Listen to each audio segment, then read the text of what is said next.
The case is now being recorded. Hear ye, hear ye, hear ye. All persons having anything to do before the Honorable, the Justices of the Massachusetts Appeals Court, now sitting at diverse locations within and for the Commonwealth, draw near and give your attention, and you shall be heard. God save the Commonwealth of Massachusetts. Court is open. Thank you very much. My name is Jim Milkey. We have Justice Blake and Justice Sachs with me on the panel, and together we are your panel for this special Zoom hearing. This is a DCF case. The docket number is 2022 P744. I want to remind everyone, as I'm sure you know, that this is an impounded case, so please refer to the parties by their status in terms of mother, father, and the 4 children. With that, I will turn the floor over to, I believe, Attorney O'Brien is going first. And you're on, yes. Good morning, Your Honors. Tamika O'Brien on behalf of Mother. Your Honors, Mother would like this court to know that she loves her children and that she desperately wants to parent them and is ready to parent them. She never missed a visit. When she attended the visits, the visits reportedly went well. She showed up prepared and was engaged with her children. There was an issue, a fairly large issue, which was not briefed, but I think that it bears bringing to the attention of the court, where 12 days were not recorded, which is, I think, close to almost half of the trial in the juvenile court. The missing transcripts were reconstructed basically by the child's attorney's notes, and the trial judge accepted that. Your Honors, did Mother object to that, to the transcript, the notes as use? she did. Did she apply her own proposal for the missing transcripts? To the best of her attorney's ability, yes. The child's attorney did have the most thorough notes in this matter, so the trial judge accepted basically that reconstruction.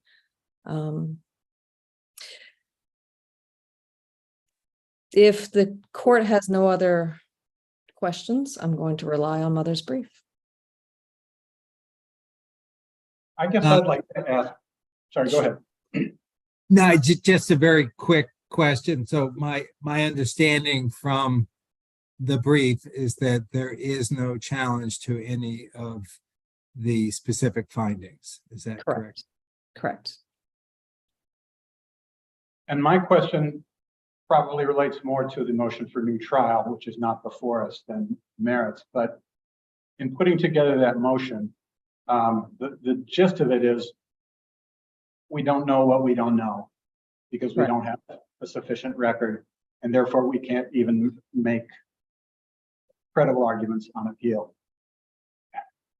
Would it have been possible for the mother, and I would have asked the same question of Father's counsel, to at least give a kind of a preview of what the parties themselves, the mother and the father, thought the issues would have been? In other words, we have findings about domestic violence by the father committed against the mother, by the father committed against the 2 older children. We have findings about unsanitary conditions in the house and lack of hygiene. Would any of those be contested if there were a fuller record? Is there something else that would be contested? Just trying to get a glimmer of what the issues might be. Your Honors, Father's counsel and I worked very closely with CPCS in this matter, and therefore we briefed the issues that we thought were the best in this case. Thank you. Thank you.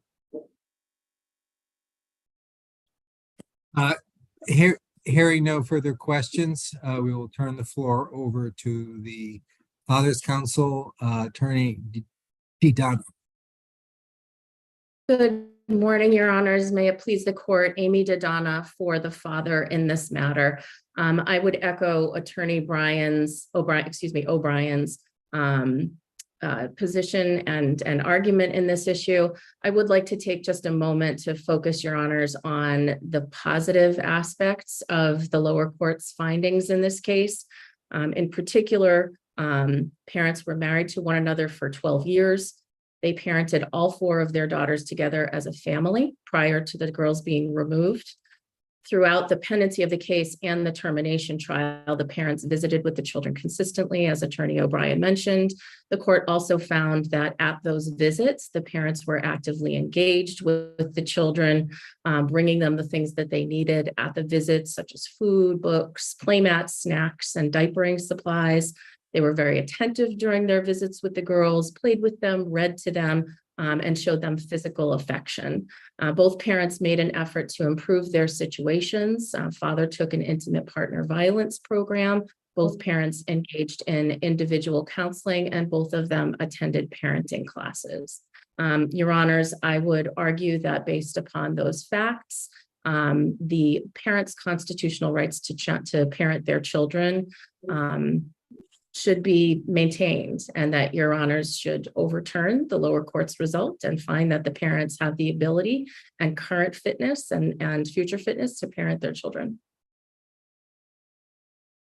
And just to confirm, like the mother, you are not challenging any of the subsidiary findings. Is that correct? That is correct. And I would echo Attorney O'Brien. We did review that issue at some length and made the decision that it was not a meritorious claim worthy of briefing for Your Honors. And in response to Judge Sachs's question to Attorney O'Brien, is same answer? Yes, Judge. The parents did not have any particular basis to challenge the judge's findings concerning the issues that Justice Sachs raised. Do either of my colleagues have any questions? Thank you, Your Honors. Thank you. We'll now hear from Attorney Frizzoli. Good morning, Your Honors. My name is Carol Frizzoli, and I represent the Department of Children and Families. This case demonstrates a father who has perpetrated physical abuse on his 2 older daughters, as well as a stepson, and on mother, which was corroborated by the extensive injuries observed by witnesses, medical professionals, including DCF workers, and documented by photographs and medical records entered into evidence. In addition to the overwhelming evidence of physical abuse of the children, all of which was denied by both father and mother, father and mother's relationship involved extensive domestic violence, which both parents continued to deny. And again, I think Your Honors pointed out, none of the findings or conclusions in this case have been objected to or challenged by the parents. This case began when the 2 older daughters, one of the older daughters was rushed by ambulance and diagnosed with facial bruising. She was actually transferred over to Tufts Medical Center the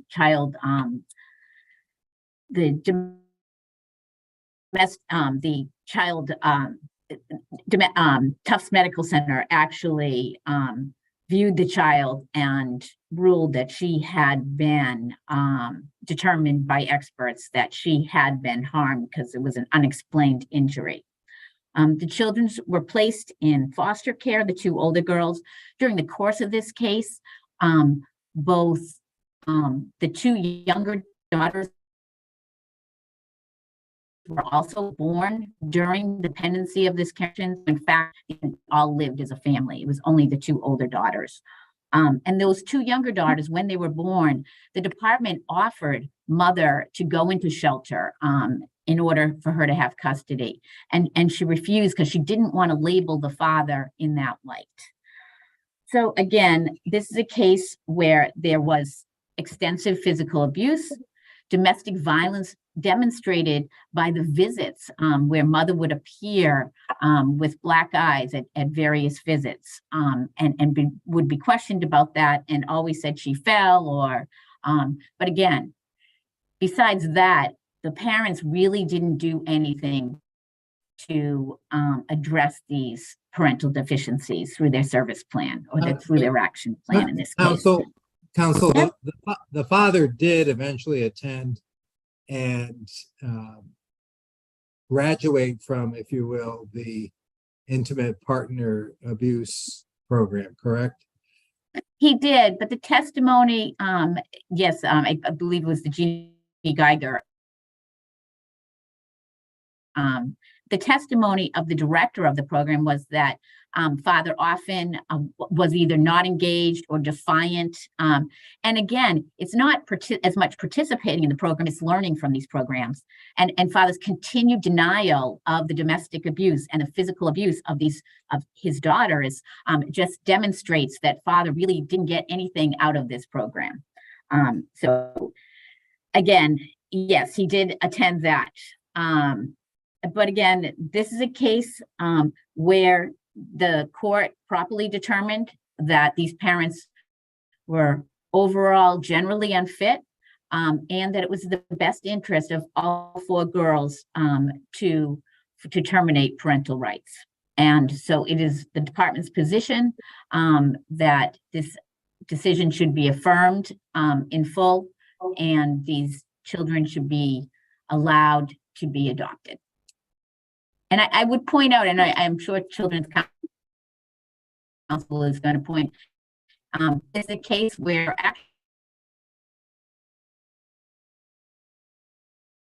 Counsel, I'm afraid you've frozen for a moment. Council is going to point, this is a case where actually all 4 are given. So if there are no further questions, I would rest on my brief. Okay, just for the record, you froze for about Oh, I'm sorry. 20 seconds. Okay. So again, I was just concluding that it is the trial court properly determined to terminate parental rights. These 4 girls should be freed for adoption. They are placed together. That's the adoption plan of the department. And again, if there are no further questions, I would rest on my brief. Okay, just to confirm, there has been no change of status in terms of the children and the intention for them to be adopted by the current foster parents, correct? Correct. Okay. Are there any questions from my colleagues? Hearing none, we will hear from Attorney Altamore. Thank you. Good morning, Your Honors. May it please the court. My name is Joan Altamore, and I represent the 4 children in this matter.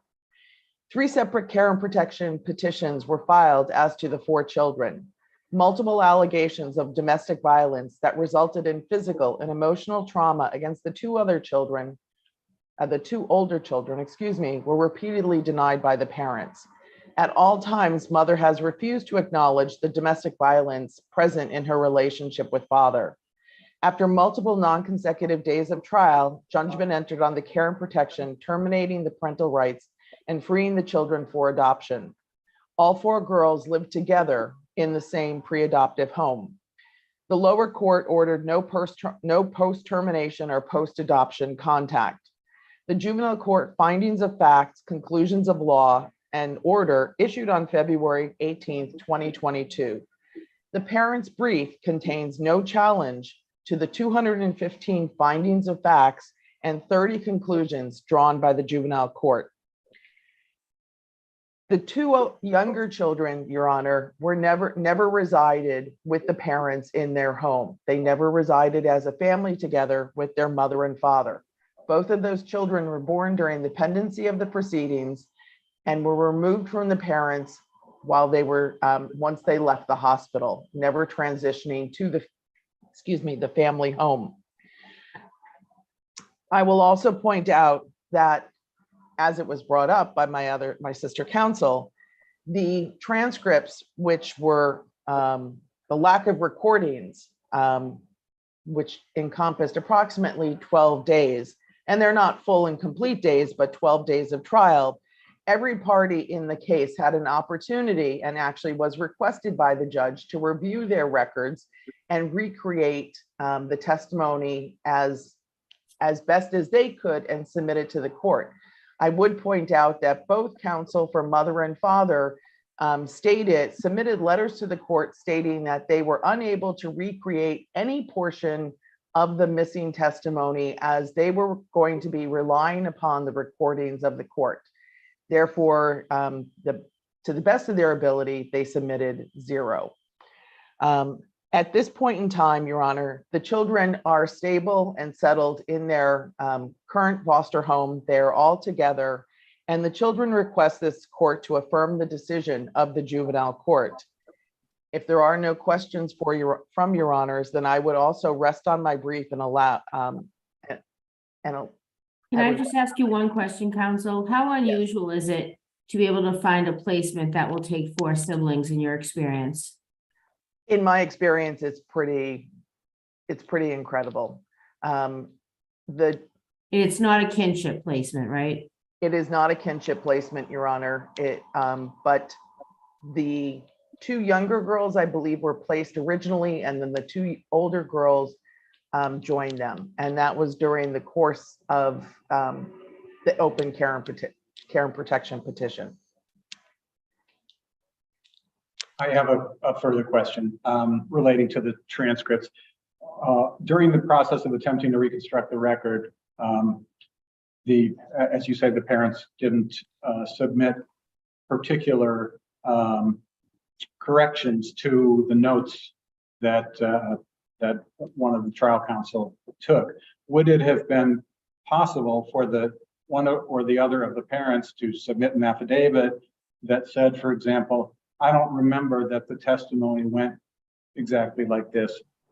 I thought on cross-examination, I said some things that were more favorable to my position on, be it the neatness of the house or domestic violence or whatever it might be.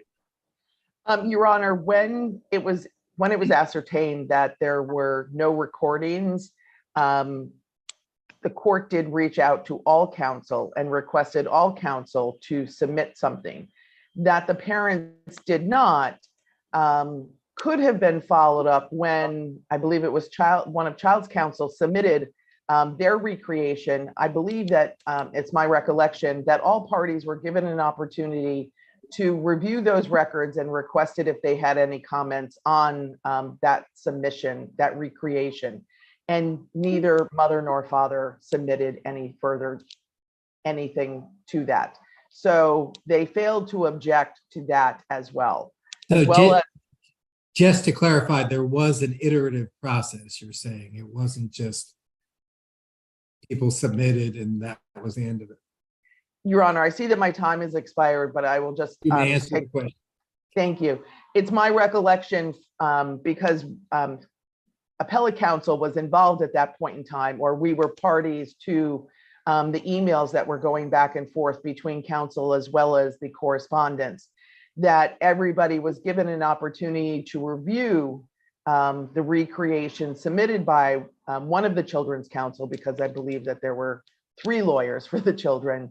One actually did the recreation, and everybody was given an opportunity to review it, submit request corrections and/or different recollections, and nobody did. Thank you. Do either of my colleagues have any further questions? Hearing none, the case is submitted. Thank you all very much. And this concludes our special Zoom sitting. Thank you. Thank you, Your Honors. Thank you. Thank you.